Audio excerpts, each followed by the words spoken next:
Les koalas feraient de bons chanteurs de death metal.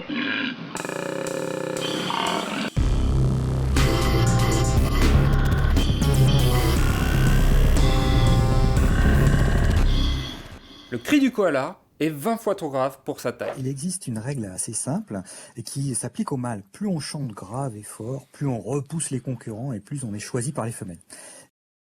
Un koala produit donc un râle qui est associé à un animal qui est plus gros qu'un koala, qui a certainement des explications évolutives pour ce... Choisi par les femelles. Il en reste pas moins que la question qui m'intéresse moi, c'est de savoir pourquoi est-ce qu'on associerait un son très grave à nécessairement un objet beaucoup plus grand. Pourquoi un son grave est-il associé à une source sonore d'une grande dimension? Est-ce que c'est vrai ça? Est-ce que, parce que le son est grave, on associe la source sonore qui a produit ce son à quelque chose d'une grande dimension? Eh bien, il se trouve qu'une étude a montré, quand on montre aux cobayes un gros objet et un petit objet, et qu'on leur demande à qui attribuer le son grave et à qui attribuer le son aigu, statistiquement, on voit que le son grave est plutôt attribué à la grosse source sonore plutôt qu'à la petite source. Et encore mieux, une autre étude montre que si on nous laisse le choix, on va plutôt attribuer la localisation vers le haut à une source qui émet un son aigu, tandis qu'une source qui émet un son grave, on la localisera plutôt vers le bas. Je ne sais pas s'il y a des théories évolutives sur ce phénomène. Me reproduire. Toujours est-il que moi, ce qui m'intéresse aujourd'hui, c'est de montrer quels mécanismes sont à l'origine du fait qu'un gros objet produise un son grave. Ce que je sais, c'est que ces mécanismes qui font qu'un son grave est plutôt associé à une source de grande dimension, eh ben, il a une raison physique. On va refaire la mise au point au cas où. Voilà. On voit mieux. Et pour vous en parler, on est allé tourner des images dans notre labo d'acoustique au Mans. Juste pour le plaisir en fait, parce que ça n'apporte rien à la vidéo, mais bon, c'est des jolies images, vous en conviendrez. Et j'espère que ça va vous plaire, voilà.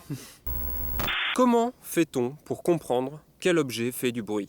Le sujet est super compliqué pour moi à aborder, puisque ça consiste à parler d'un truc qu'on fait naturellement sans même s'en rendre compte. Je veux dire, un son métallique, on sait ce que c'est. Un son plus sourd ou même criard. Tout ça fait partie du langage courant aujourd'hui. Il est d'ailleurs intéressant de remarquer que l'on emprunte beaucoup à d'autres sens, tels que la vue ou le toucher, pour décrire des sons. Les professionnels parlent de la brillance du son, de son ampleur, de sa texture, ou bien de la matière qu'on lui associe. Métallique, boisé, cristallin, cuivré, c'est-à-dire qu'on associe, sans y penser, y compris dans notre langage, un son au type d'objet qui pourrait le produire. Et c'est justement ce qui va nous intéresser ici. Parce que tout ce vocabulaire est lié à des phénomènes physiques remarquables. Si on sait reconnaître un son métallique, c'est bien souvent parce qu'on a déjà entendu un bout de métal vibrer, et qu'on a appris à reconnaître sa signature sonore. C'est quelque chose donc qui s'apprend, en partie du moins, mais qui peut être trompeur. Par exemple, un professeur d'instruments à vent, trombone, saxophone ou trompette par exemple, pourrait vous demander de plus cuivrer votre son. C'est-à-dire de passer d'un son rond et chaleureux à un son plus agressif. Par exemple. Sauf que c'est un abus de langage. D'une part, ces instruments sont en fait en laiton, pour la plupart. Et surtout, leur son n'a pas grand-chose à voir avec leur matériau.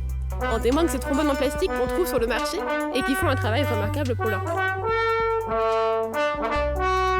D'ailleurs, un éléphant aussi peut faire cuivrer le son qui sort de sa trompe.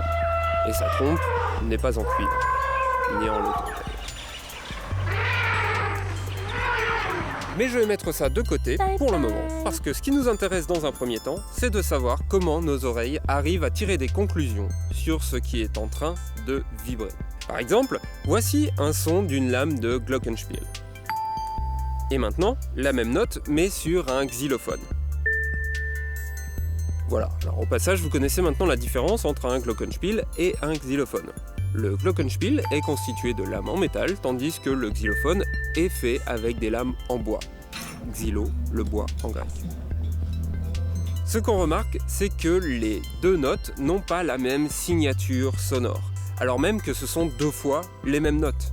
On est capable de dire que les deux instruments sont différents, même s'ils jouent la même chose. C'est ce qu'on appelle le timbre d'un instrument. Mais au-delà de la musique, on peut élargir la notion de timbre à l'ensemble des objets réels qui produisent un son quand on leur tape dessus.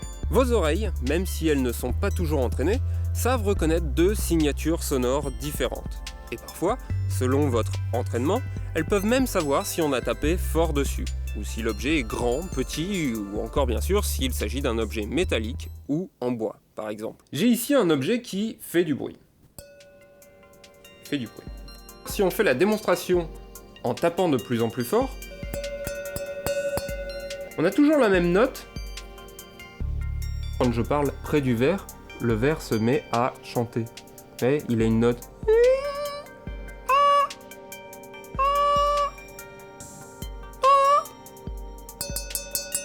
On a toujours la même note, mais pas la même signature sonore. Et c'est grâce à ce phénomène qu'on arrive à avoir des différences dans notre jeu d'instruments de musique. Et c'est ce qui fait aussi qu'un instrument est joli, joué par un instrumentiste. C'est toutes ces sensations de toucher un élément qui va réagir en fonction.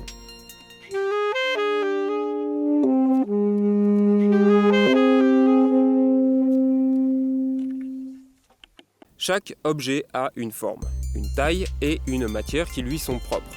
Mon but est de vous montrer comment ces 3 caractéristiques impactent le son que l'objet fait quand on le frappe. Ou plutôt, comment nos oreilles arrivent à reconstituer le mouvement de vibration de l'objet. Premièrement, la forme de l'objet va imposer le type de déformation que l'objet est capable d'adopter naturellement. Parce que quand on frappe un objet, il se déforme plusieurs fois par seconde, même si on ne le voit pas vibrer, même si le mouvement est infime.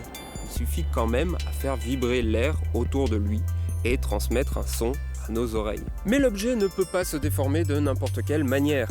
Des contraintes lui sont imposées. Et en fait, une expérience connue permet de visualiser ce que je viens de dire. Cette expérience, vous l'avez sûrement déjà vue, c'est la plaque de Chladni.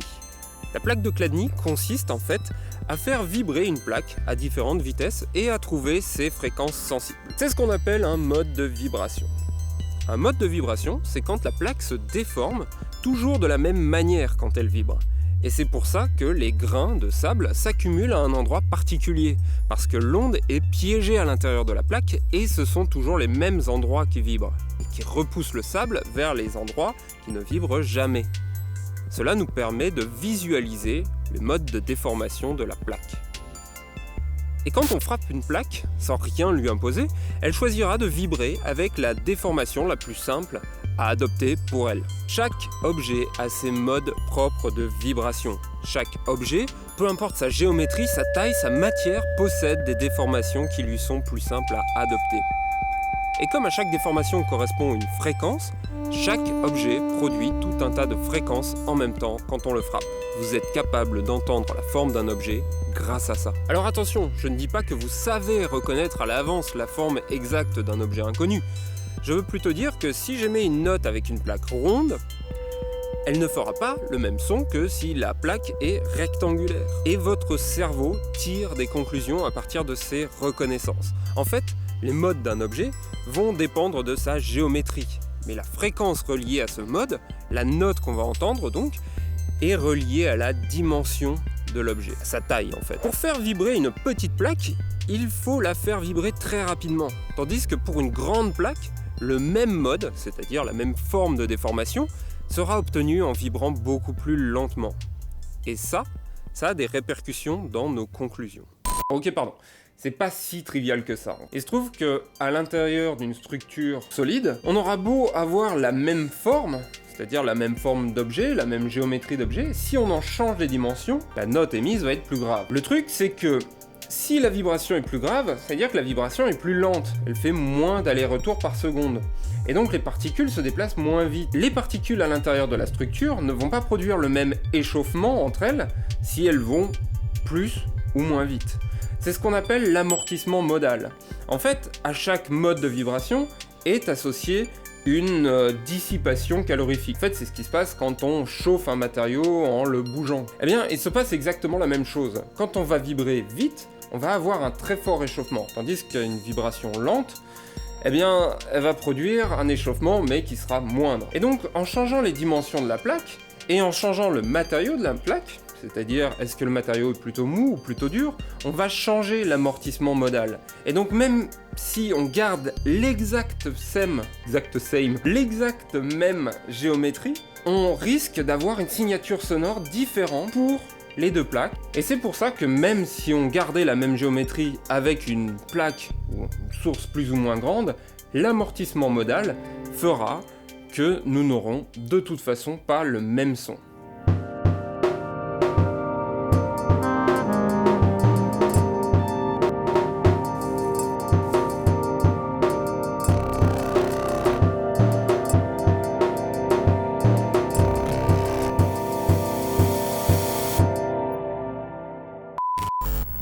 Une fréquence grave sera attribuée à un objet très grand. Du coup, quand on veut donner une voix à un grand dragon dans un film, on lui donne une voix très grave avec des fréquences très très basses qui vont faire vibrer le ventre pour donner un caractère énorme à la bête.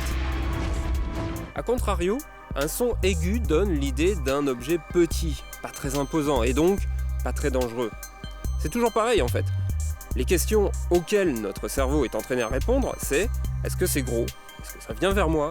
Est-ce que ça veut me bouffer? D'ailleurs, c'est un style différent, pendant la rédaction de l'épisode, la psy qui parle, c'est une science, nous a contactés pour nous faire part d'un phénomène intéressant. Une voix grave serait plus rassurante. Alors, le souci, c'est qu'avec la voix, ça se passe un peu différemment. Faut croire que notre cerveau s'en fiche, visiblement.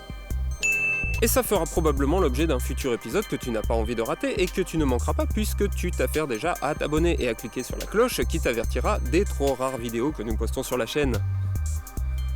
On a parlé du fait que chaque objet est sensible à des déformations en particulier. Or, chaque déformation possède sa propre fréquence. Quand on frappe un objet, on n'a pas juste un mode, mais une somme de déformations modales. C'est ce qui donne la complexité de la vibration quand on frappe un objet.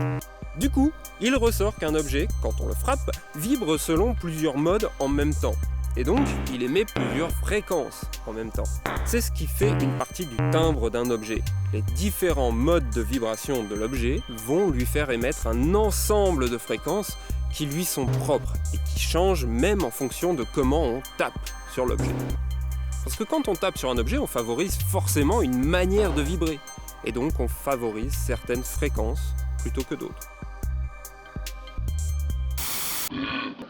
Voyez que le timbre est un ensemble de mécanismes qui constituent la signature sonore d'un objet spécifique. Et de cette manière, on peut savoir si l'objet est gros ou pas. Comment on l'a frappé, c'est-à-dire par quoi il a été mis en vibration. En d'autres termes, vous savez différencier une plaque métallique sur laquelle on frappe de la même plaque mais qui tombe par terre.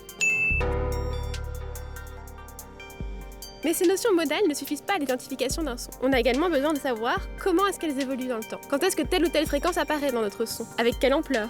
Quand est-ce qu'elle disparaît? Écoutez plutôt ce son. Vous entendez quelque chose comme un violoncelle par exemple? Ouais, moi aussi.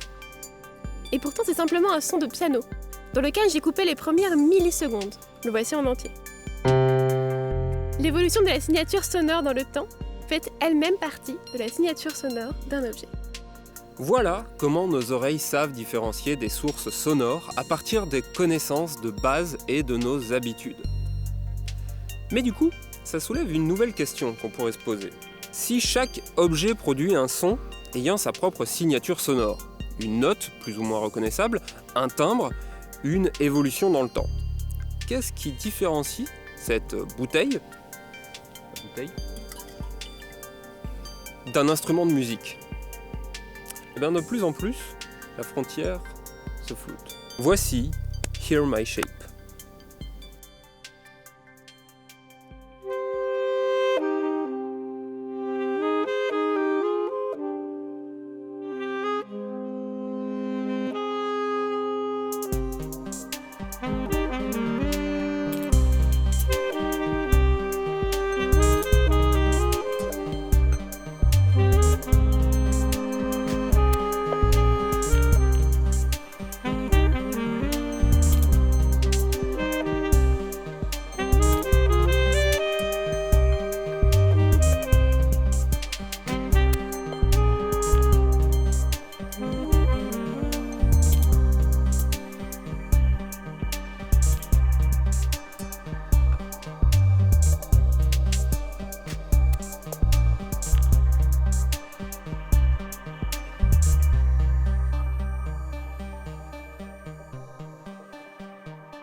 Bisous. Bisous.